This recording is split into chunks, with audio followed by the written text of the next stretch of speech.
Assalamualaikum warahmatullahi wabarakatuh. Perkenalkan, nama saya Zulkaida Basri, kelas Farmasi 2B dari Stikes Pelamonia Makassar. Baik, kita akan masuk ke materi. Sebelum itu, ada baiknya kita tahu apa itu alat kesehatan. Jadi, alat kesehatan adalah instrumen, aparatus, atau implan yang tidak mengandung obat yang dapat digunakan untuk mencegah, mendiagnosa, menyembuhkan, dan meringankan penyakit. Di sini kita masuk ke alat kesehatan berdasarkan pemakaiannya. Dibagi menjadi dua. Yang pertama, alat kesehatan habis pakai atau consumable. Maksudnya, alat yang dipakai hanya sekali saja dan tidak dapat digunakan secara terus-menerus untuk mencegah terkontaminasi. Dan yang kedua, alat yang dapat digunakan secara terus-menerus. Maksudnya, alat yang aman dipakai terus-menerus tetapi memperhatikan kebersihannya.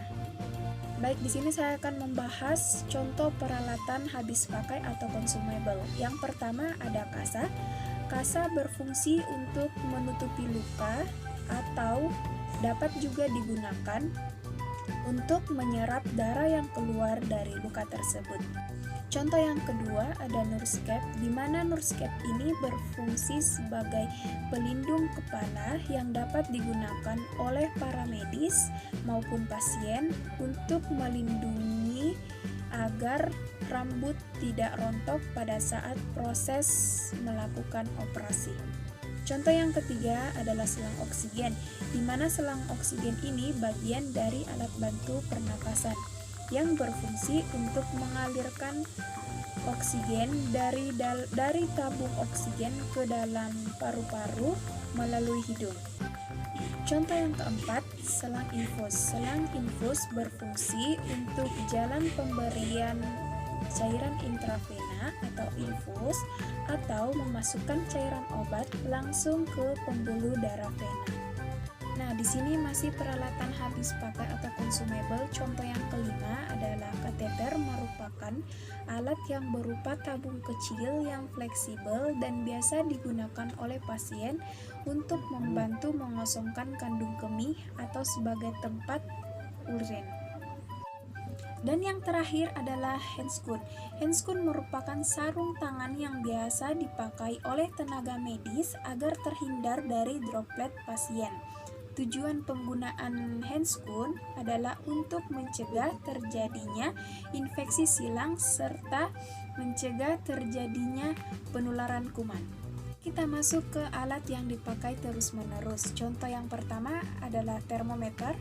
Termometer digunakan untuk merekam suhu tubuh baik melalui mulut, ketiak maupun dubur. Lanjut, contoh yang kedua adalah stetoskop. Stetoskop sering digunakan untuk mendengar suara detak jantung dan suara organ-organ lainnya seperti organ pernafasan, organ pencernaan, dan juga suara detak jantung janin yang ada di dalam kandungan.